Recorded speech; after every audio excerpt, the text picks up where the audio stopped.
Coming, a couple reminders, please be sure to pick up the handouts. Kickoff again this weekend, CBS 3:30. Reminder, no live streaming, and also men's basketball exhibition game Thursday night, Valdosta State. Thanks, Claude. Over on South Carolina, team is really hot, playing well. You know, they're playing with a quarterback who I got a lot of respect for, and know from his days over in Opelika. And we did not play against them last year, so they've got a new spark of energy and played really well this year. Had some tough injuries, but have played through them. And I think Will's doing a great job over there with the team, the morale, and the energy they play with. They're running the ball much better.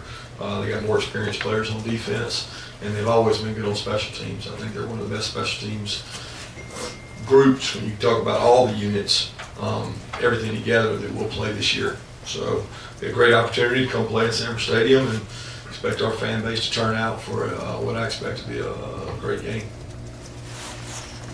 Kirby, I wanted to ask you about Sony Michelle, and obviously I know you don't like making comparisons with guys, but it seems like with his leadership role, how he's playing right now, that he's kind of just being vocal and all of that. He's just kind of the total package as a player. Can you remember coaching very many guys that are kind of from that ilk that can kind of do the things that he can do in both of those aspects? Yeah, I mean, I've been around some defensive players that are similar to that. I have been around a lot of running backs that have that personality that he has, that he's not afraid to step up and be a leader. Sometimes running backs just don't like that role. They want to carry the ball. They don't want to be asked to stand up in front of people and have to get on them if they need to, or do the things they have to do. I think he exhibits his leadership through his special teams play, through his carries, through his unselfishness. So when he speaks, people listen because they take pride in the fact that he gives all the effort himself. So when he speaks, everybody wants to listen, and he's been a great asset for us. Kirby, you talked about Will and the job he's doing. When you look at you and Will and Mike out at Colorado State, I know y'all all have a bond. I think y'all were like 20-5, something like that this year. I know you guys are busy during the week, but do y'all ever have time to visit during a season via phone? And can you just talk about the jobs that the three of y'all have kind of done this year? Do you take some pride in that, knowing y'all's backgrounds kind of together?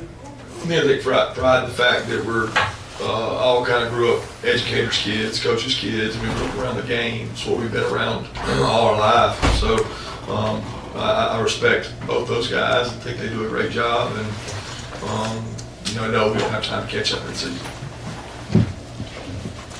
I understand Saturday night was pretty interesting for you guys for the wrong reasons.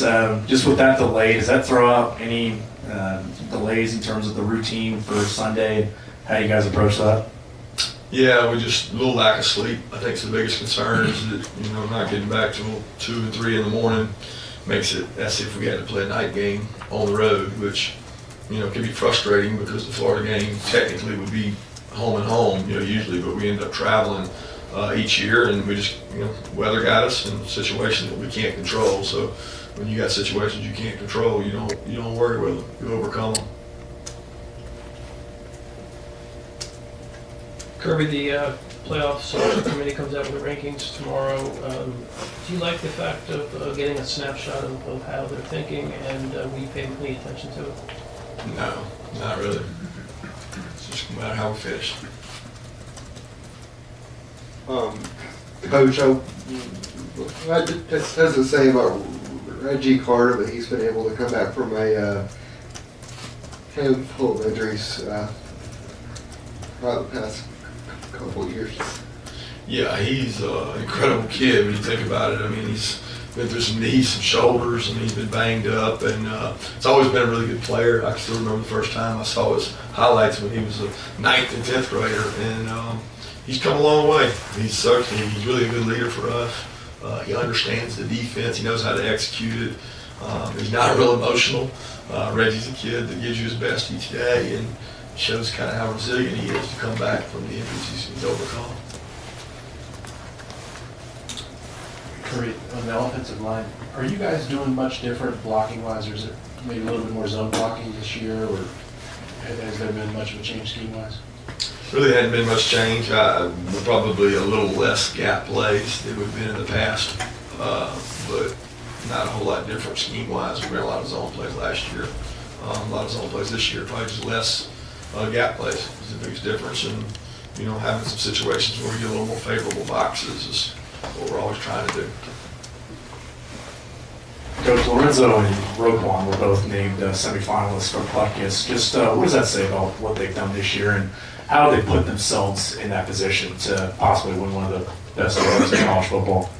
Well, they both work hard, and we've talked a long time about team success equals individual success, and I think that a lot of these kids on this team are deserving of some of those individual accolades, but you don't usually get them unless you have team success first. And I think some of the team offense, defense, and special team success can lead to some recognition. But to win it, you got to play well. You got to be certainly a very productive player, and both those young men have been that.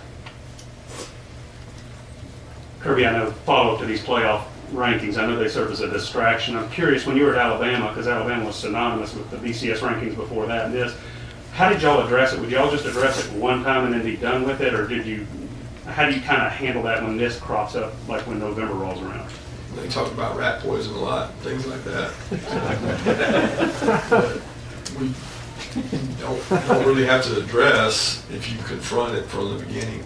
So the rankings that have been coming out up until this point, the AP ones, are the same thing. It's just a distraction. So it's just a matter of who can manage it best and which team's mature enough to handle it, because it has zero outcome on performance on Saturday. It's only a distracted measure that we have to contend with.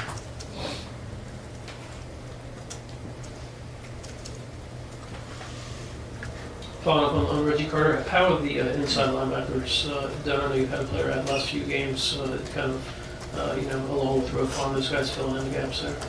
I think Juwan and Lonnie should be commended for guys that came in and gave us some really good quality snaps. And, there's a lot of anxiety when you're playing in one of those positions and you haven't played in a lot of games.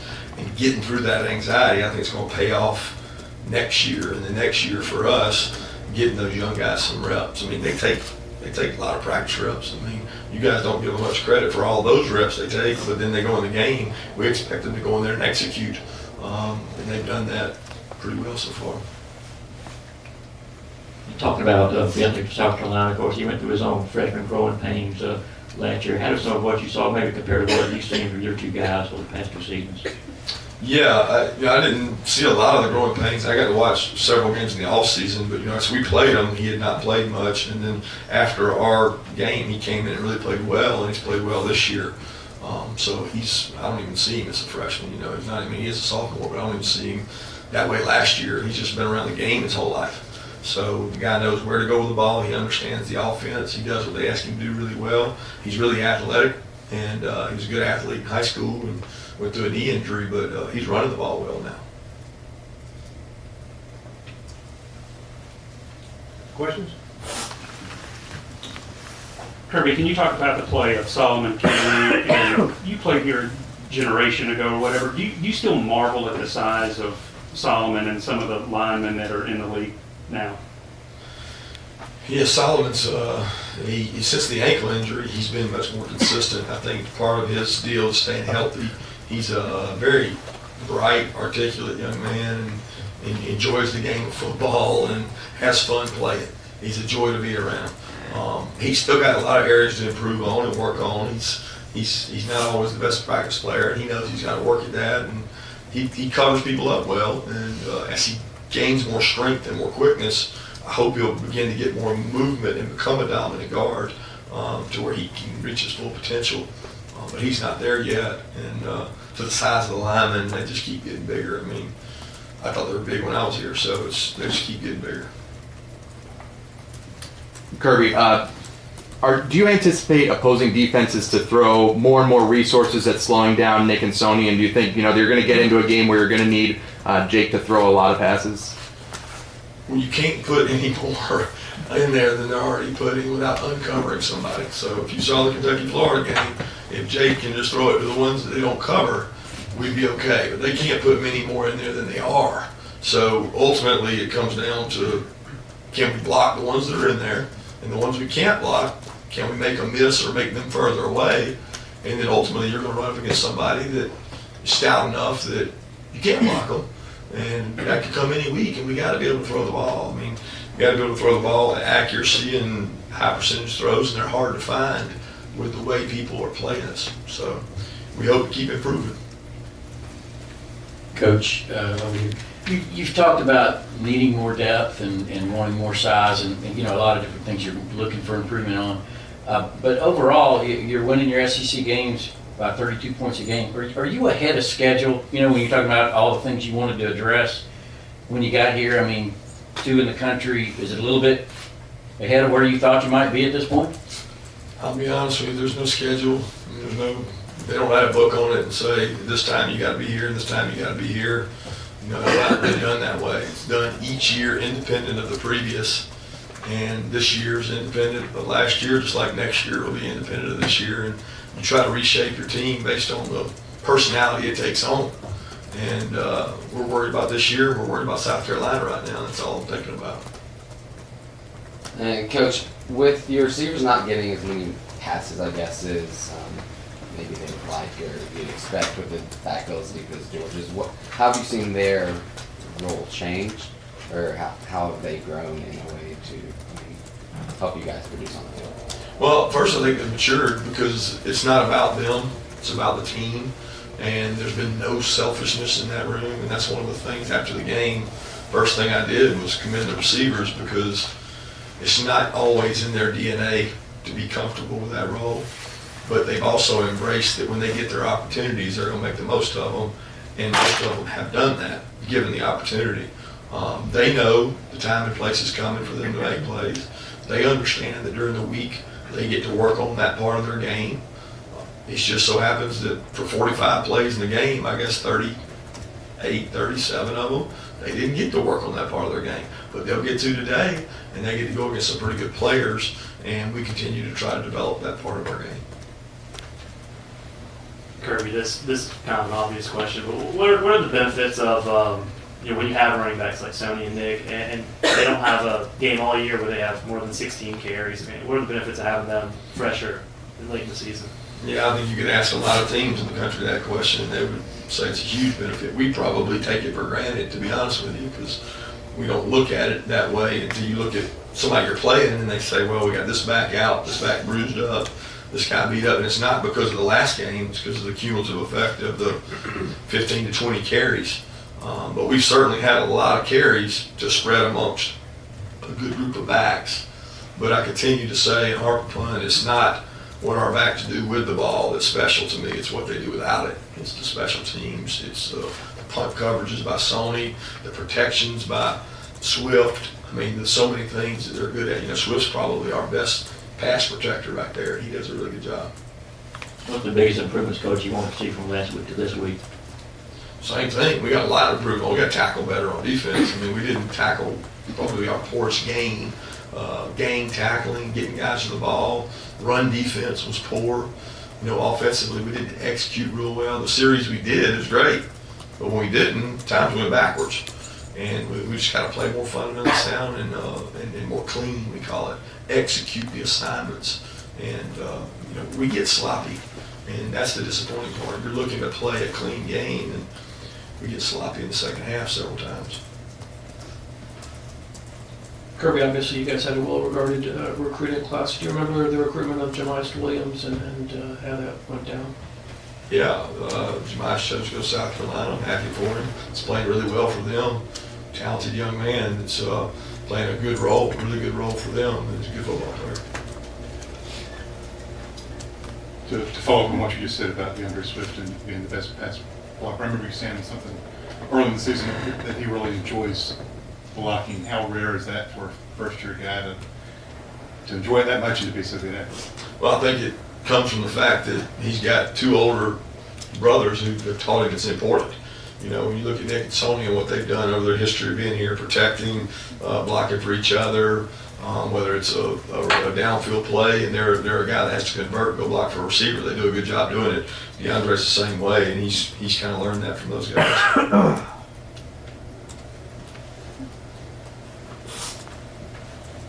Coach, when you're facing a friend like Will, is it a little more fun, more competitive to face someone like that? When I go jogging with my friends, I want to beat them versus like just a regular person.